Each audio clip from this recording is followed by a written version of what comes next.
हमारे साथ पुरातत्ववेत्ता राजेंद्र सिंह राणा हैं। हम जानेंगे राजा हर्षवर्धन और थानेसर का क्या संबंध रहा, क्योंकि ये इतिहास में कहा जाता है कि राजा हर्षवर्धन की जो राजधानी है वो थानेसर रही है। तो किस तरह से ये इतिहासकार के तौर पर, पुरातत्ववेत्ता के तौर पर देखते हैं, इनसे जानेंगे। क्या कहेंगे राणा साहब, राजा हर्षवर्धन का थानेसर से क्या संबंध मानते हैं, पूरा का पूरा क्या वर्णन रहेगा? जी, थानेसर का जब जिक्र आता है तो थानेसर जो राज्य था इसका वर्णन हमें जो ऐतिहासिक विवरण है 6वीं सदी के ऐतिहासिक विवरणों में हमें थानेसर राज्य के बारे में पता लगता है। और ये पता लगता है बाणभट्ट की कादंबरी से और हर्षचरित्र से।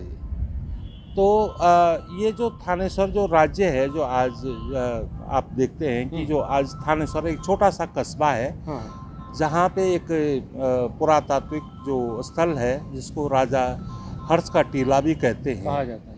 और मुझे सौभाग्य भी मिला है उस टीले की खुदाई करने का सन 1987 में आर्कियोलॉजिकल सर्वे ऑफ इंडिया की तरफ से।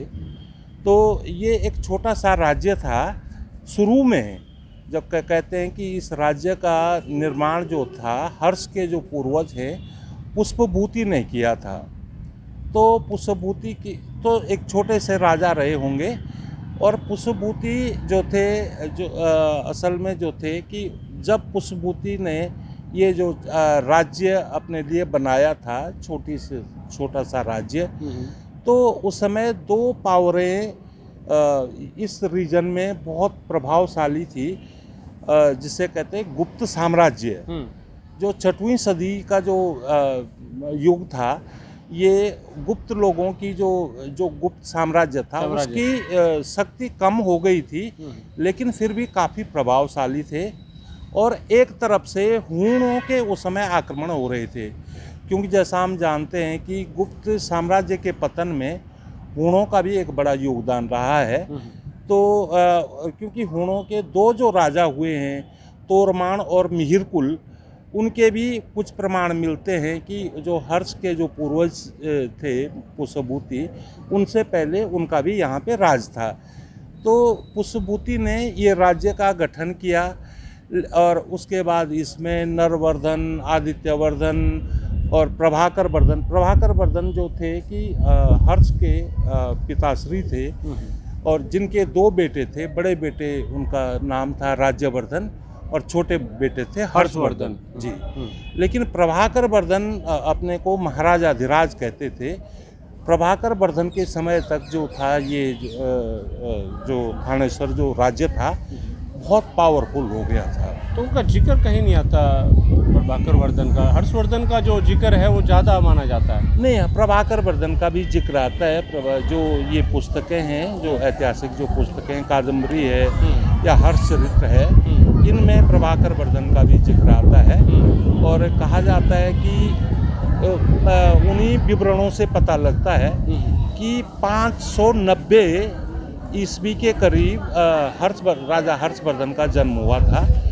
और इनको जब 606 ईस्वी में इनको सिंहासन दिया गया था थानेसर का, जो थानेसर का जो राजगद्दी दी गई थी उस समय। तो 606 से और 647 तक हर्षवर्धन ने राज्य किया। लेकिन उसमें उस बीच में क्या घटनाक्रम हो जाता है कि हर्ष की बहन जो थी राज्यश्री जो है, ये कन्नौज के राजा को ब्याही गई थी।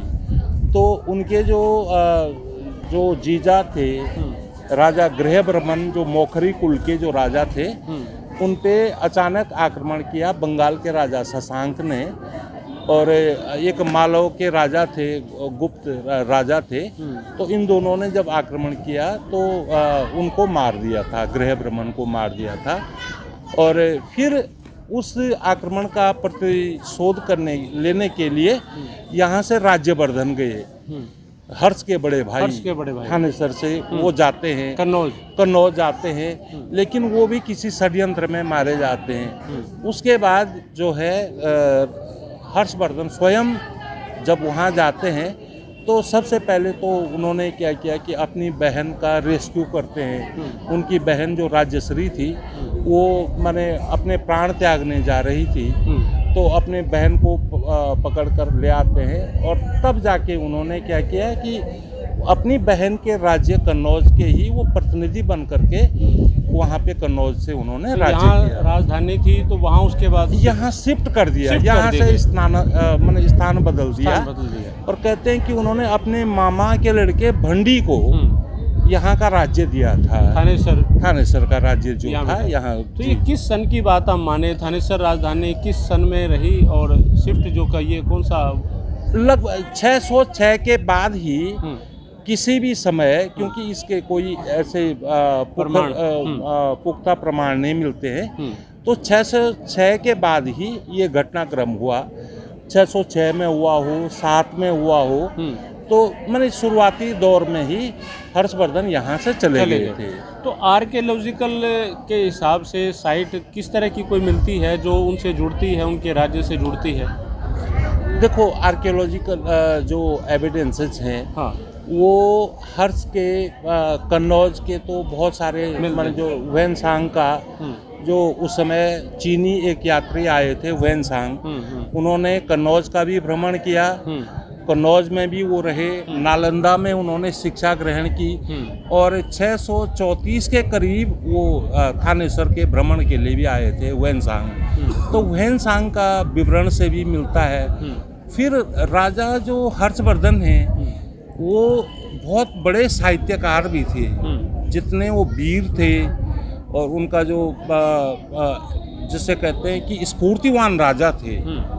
आप उनके सिक्कों पर भी उनका जो चेहरा देखेंगे तो उससे पता लगता है कि बहुत ही माने एक जिसे कहते हैं कि उनका कुछ ऐसा साहित्य उनके वक्त में, हाँ, उन्होंने स्वयं 3 नाटकों की रचना की। एक तो रत्नावली है, रत्नावली नाटक उन्होंने लिखा था, प्रियदर्शिका उन्होंने लिखा और नागानंद। 3 नाटकों की रचनाकार राजा हर्षवर्धन स्वयं माने जाते हैं।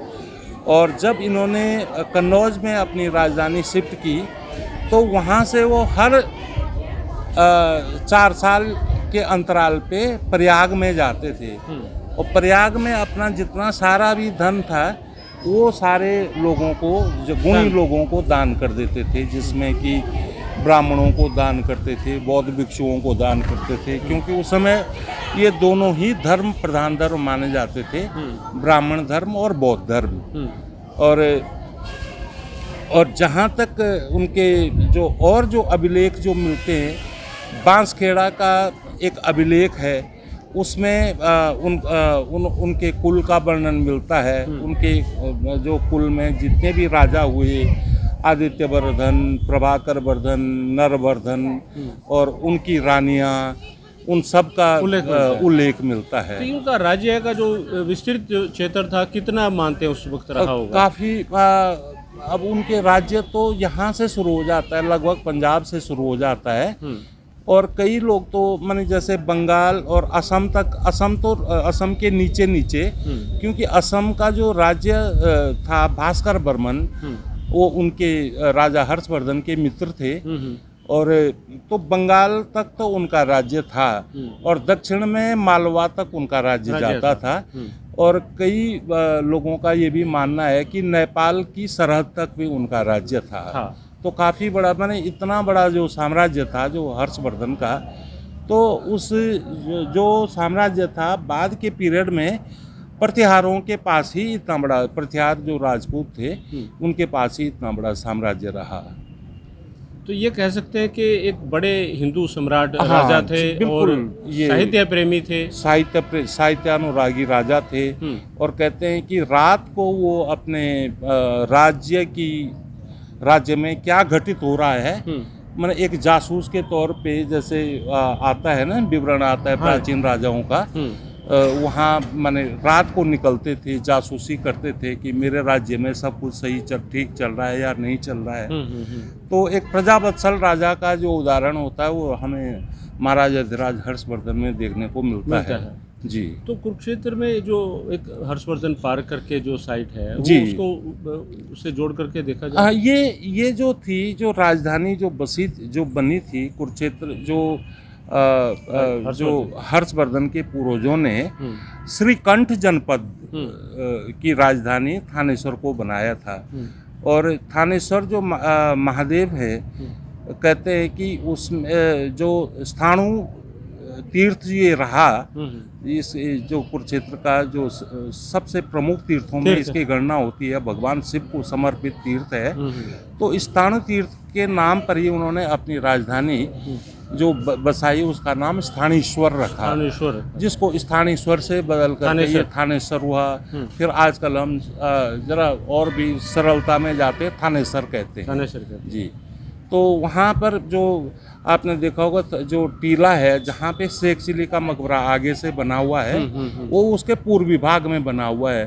पूरा ये अगर आप गौर से देखेंगे तो सारा जितना भी टीला है, इसके चारों तरफ एक किले की दीवारें आपको परकोटे मिलेंगे। और परकोटे के अंदर ये पूरा राजा हर्षवर्धन के पूर्वजों ने ये शहर बसाया था। वो स्वयं भी यहाँ रहे और बहुत ही माने ये समझ लो कि उस समय उत्तर भारत की राजधानी मानी जाती थी थानेश्वर। जी जी जी। आप बातों बातों में देख रहे हैं, हम बात कर रहे हैं बातें इतिहास की। हमारी रिपोर्ट पर अपने कमेंट्स करें, आपको पसंद आती है तो इसे लाइक और शेयर ज़रूर करें।